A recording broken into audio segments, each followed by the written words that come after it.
Hello, I'm Roger Gewolb, and I hope I can be forgiven for what is now becoming my daily rant about the recent and undoubted future rises in the Bank of England interest rate.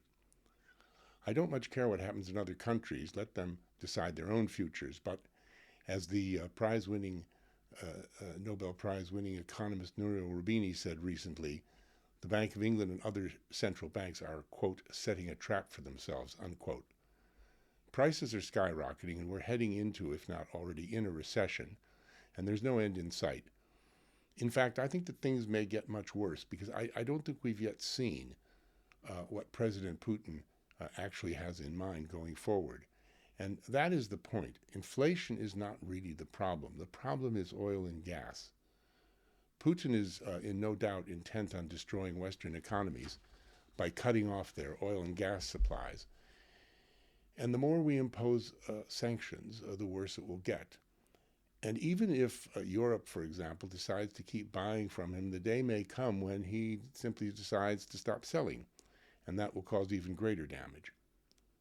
So the important point, I believe, is that what is driving inflation and everything else that is battering us is absolutely not consumer demand. In fact, people are cutting back.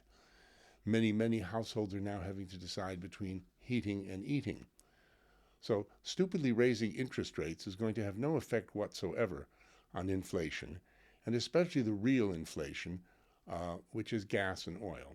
And to raise interest rates is not only counterproductive and counterintuitive, it's downright insane. And what Roubini means is that we'll be paying the price for this one day fairly soon.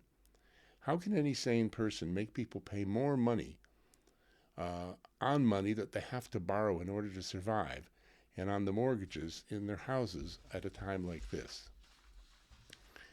Not only are millions of people going to lose their homes in consequence, because the mortgage payments are going to increase so much, but the so-called generation rent of young people that can't even afford to buy are no longer going to be able to rent because rents are skyrocketing. Some rents are increasing by as much as 40% at the moment because of the rise in interest rates.